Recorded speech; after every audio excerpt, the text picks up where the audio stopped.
How you all doing, comrades? My name is Mr. Rev, Comrade Rowley, and welcome to CLACCA ULC Home Group Bible Studies.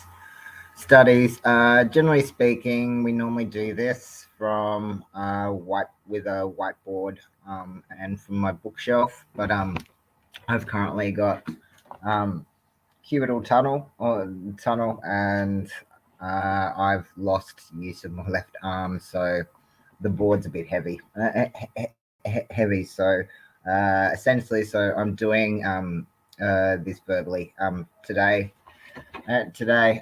using the HarperCollins Study Bible style.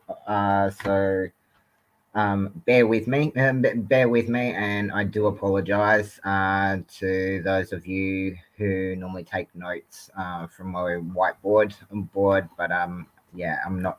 It's not possible for me to use the whiteboard today. So essentially, I'm carrying on today. Today, in particular, we wanted to talk about Genesis 26. And so in home group Bible studies, we look at the sexuality and gender liberation hermeneutics of the text, and we look at behind, within, and in front of the text, and we look at from a non-binary perspective, because um, other readings will often put a binary within the text, and so what we do in CLACCA ULC is we remove that binary, because the binary is not in, like, the cisgender heteronormative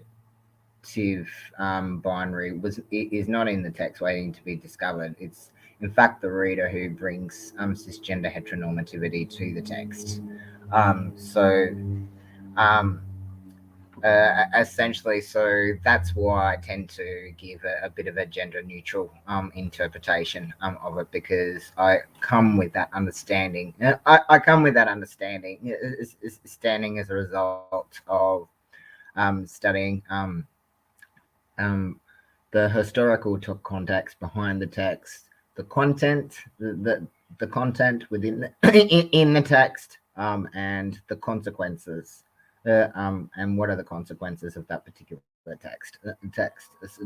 And I don't look at. I tend not to look at biblical text from a white cisgender heteronormative perspective. Apart from the fact that I'm transgender male, asexual myself, so I can't look at it from a cisgender heteronormative perspective anyway. Way, um, from the research and that studies that I've done, certainly it's clear to me that biblical texts were not intended to be transphobic in any and in fact there are a number of passages in relation to the eunuch, for example, that supports that recognize the fact that transgender people have always existed since the beginning of the time. And while there are some that argue it on the grounds that it was done for aesthetic reasons.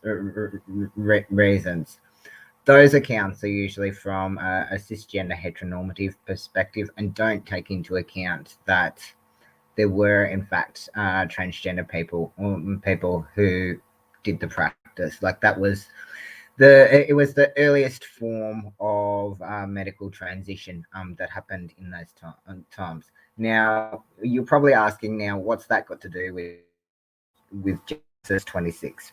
Well, essentially, it's leading on from our previous studies. Remember how we talked about last week um, that these particular passages of um, twin triples. Well, there is a link between the transgender struggle and twins, but I will get to that.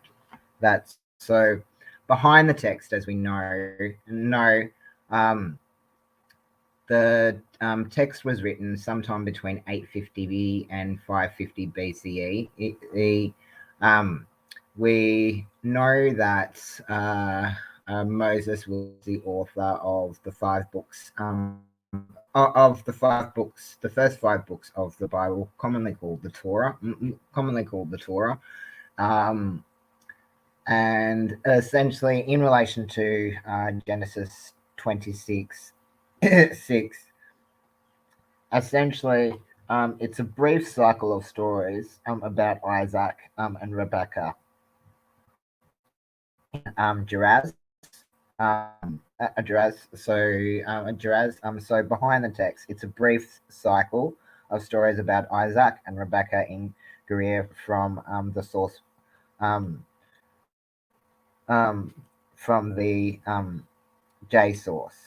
There are only These are the only stories in which Isaac has the major rather than a supporting role.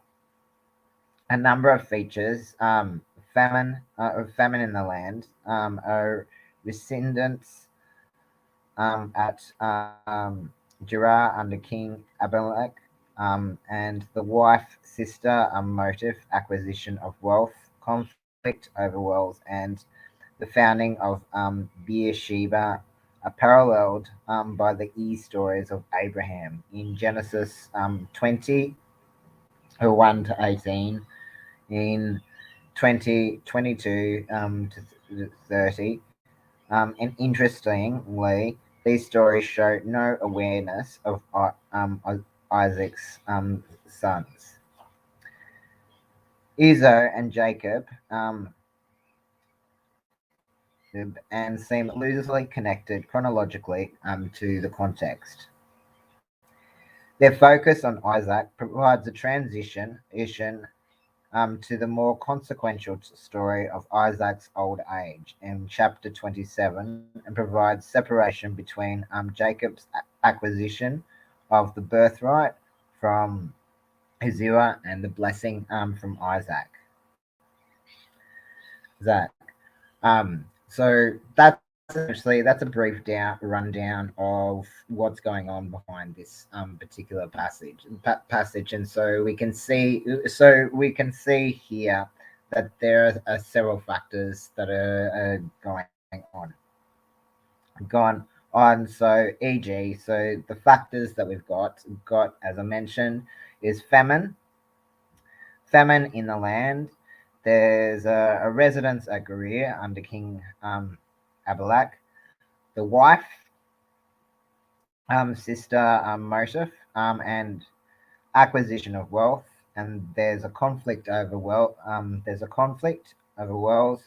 And there's also the founding of Beersheba.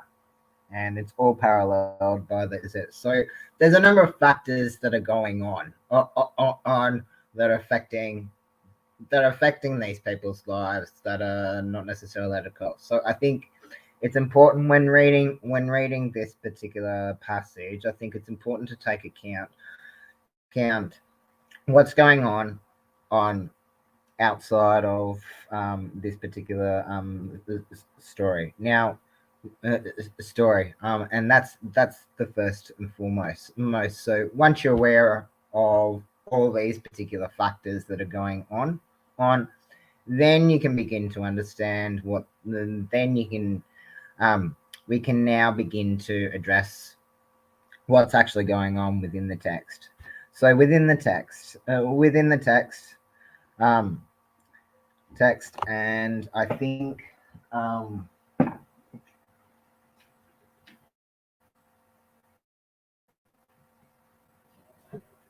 this one, this one.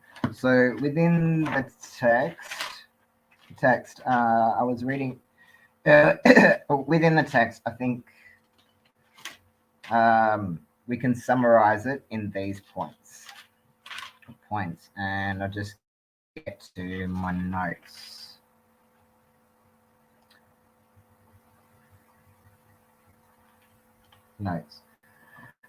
Okay, so there are two there are two issues. There are two issues that are going on within this text. The first part, the first part that's going on within the text is from Genesis Genesis 1:33 is Isaac's experiences with God. God, um, God, and essentially that's broken up. Can be broken up into further by four things. Four things. So the first part of it, the first part of it is of the story is that there's a renewed promise and obedience, and that's happening in Genesis 26 1 to 6. In Genesis 26 7 to 11, there are renewed fears and lies. So essentially the previous injustice that had happened to them previously, there are now renewed fears that this is going to happen to them again. Remember how they've already been living in exile for a number of years now, and they've already had their rights denied, and now they suddenly have renewed fears that they're going to go through this injustice all over again. So that's the first part, and more importantly, they have renewed, understandably, um, because they've been lied to so many uh, times. Essentially, these lies and these fears that the lies that they're hearing, and the fears that they have are not unreasonably justified, and naturally would cause them to live in fear of the fact that um, the lies they've been told has continued to result in their rights being denied. The second part of the problem, the second part of the um, problem, I think, is more importantly is that there is a prosperity. There's a balance between prosperity, and problems. So, e.g., on the one hand, there has been prosperity, but on the other hand, um, there are also the problems of all these outside factors that are going on, that are out of their control. The second part of the problem is that problem, and so that's going on in Genesis 26 12 to 22. The second part of the problem is that within Genesis 26 23 to 33, there are also blessings and treaties. So there were a number of agreements that were made. So there are a number of treaties that were made that would guarantee them these particular blessings would happen. These particular blessings would happen. However, the hindering factors here that are going on within the text, as we can see, is that there are problems. There are problems with Isaac's sons. So, e.g., for example, it says within the text.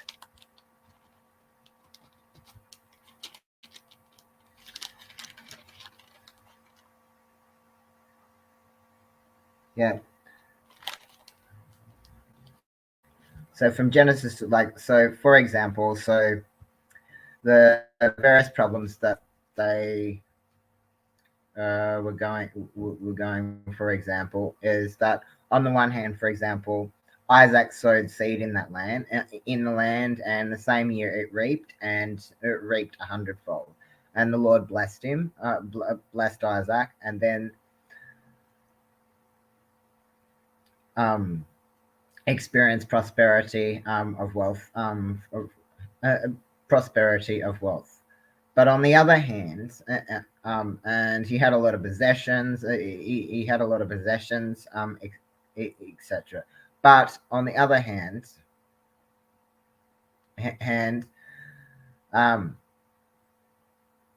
hand, um, it also meant that the people of Palestine, on which were called the Philistines at that particular time, it meant that they were having to go without out. So while on the one hand you've got this situation of some having abundance,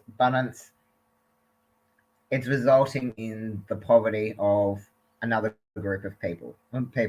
Um, so that's so when it's just talking about both prosperity and problems, I think that that would be a correct assessment to make, because the when the text talks about prosperity and problems, what it's talking about is the problem of a few people having all the resources at the expense of another group of people, or while another group of people are having to go without.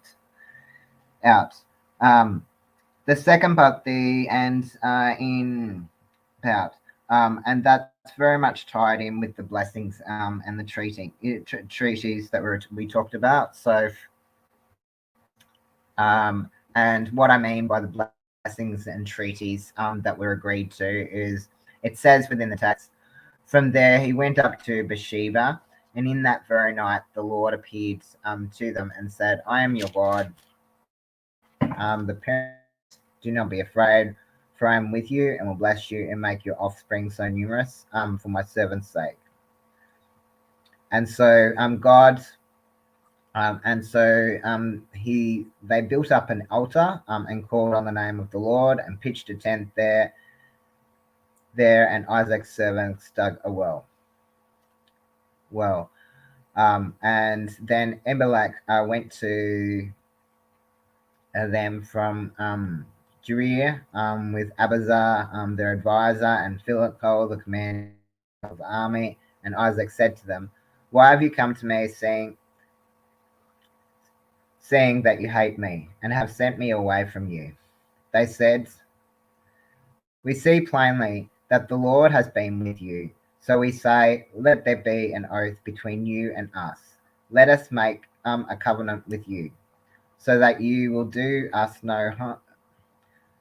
So that you will do us no harm, just as we have not touched you, and have done to you nothing but good, and have sent you away in peace. You are now the blessed of law. So essentially, the agreement that got made between the two disputing parties that were feuding feuding over over this particular situation. Eventually the attackers who hated them realized that what they were doing was stupid, transphobic, and wrong.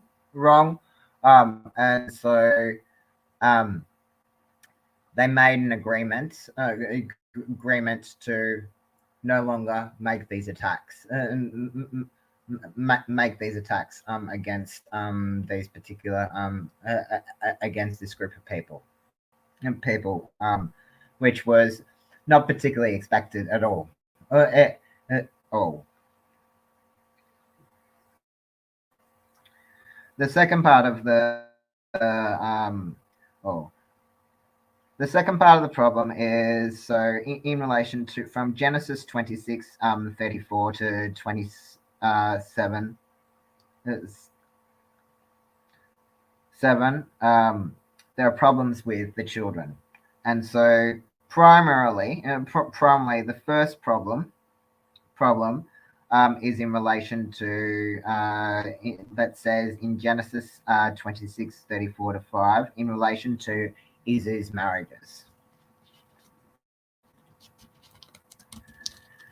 marriages, and so uh, what's going on in relation to Esau's marriages.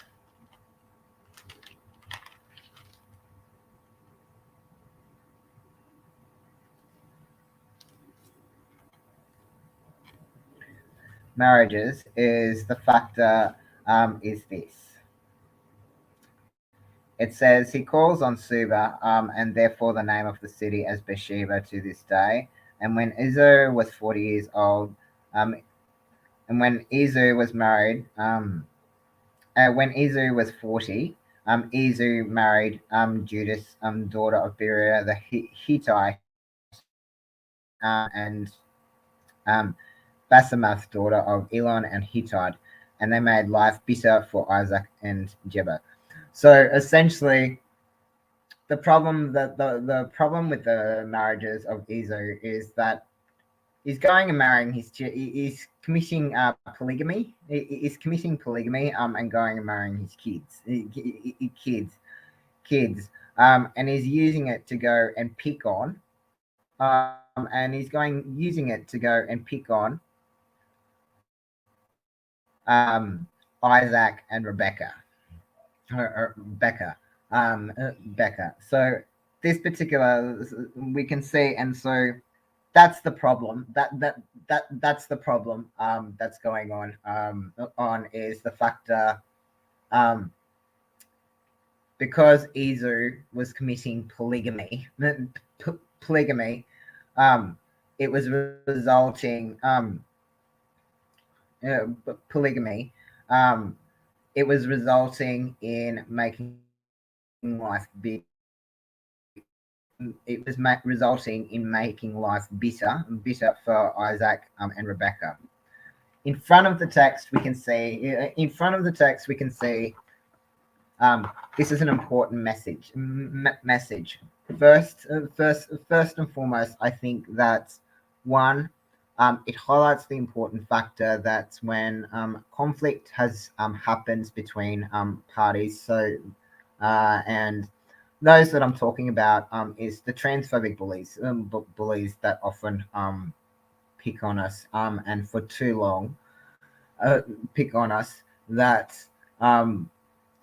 it is possible for them to change. It is possible for them to change to begin to realize that the actions that they're doing are hateful and hurtful. Hurtful. Um, hurtful. And they came to a realization that what in fact they were doing, what the harm that they were doing and doing to this particular oppressed group as a result of their actions as a result of their actions against this group of people, they came to the realization that they were spreading hate and harm as a result of excluding this group of people. And finding fault with people who are born different from themselves. Themselves. And the treaty that was and it shows this particular text shows that change is possible, but change can only happen. Change change can only happen in those who bully us when they themselves come to the realization that they are spreading hate. What matters is what we do as transgender folks. What matters is what we do as transgender folks. That doesn't mean that we have to put up with the hate and harm from transphobic bullies, etc., in any way, shape, or form. No, form, but rather it's a case, or it's a case of that by transgender people continuing to live truthfully, truthfully as we do in everyday lives. Those that bully us and pick on us will eventually stand down, and withdraw, and one day come to the realization, Asian, Asian, that the harm that they have been doing to us, in gatekeeping our lives and denying our rights in trying to force us into a cisgender binary heteronormativity, it, um, outweighs the good. And I think that it's an important lesson for those who bully us, that, um, to self to essentially self-reflect and examine yourselves before judging us, and come to this particular. What I love about this passage is that there is a moment of beautiful realization, that, those few, those ones, that bullied us, they came to the realization themselves that what they were doing was causing hate and harm, and they came to the realization, that it was better to go and make amends. It was better to go and make amends with the people they had wronged, than to continue to attack, um, this particular group of people, that were born different from themselves. Well, that's all we've got time for this home group Bible studies. I hope you enjoyed this particular passage. And it was certainly interesting reading, um, reading to see that, a group of individuals that who had previously, um, who had previously hated, people who were born different from themselves, so came to the realization that their actions had no justifiable reasons, if there ever was, to pick on this group of people, and I look for, and I think, next week, we will discuss, Genesis 27, which will, I think, will begin to address the problem of polygamy, and because, as we can clearly see, Genesis 26, it's not the end of the story,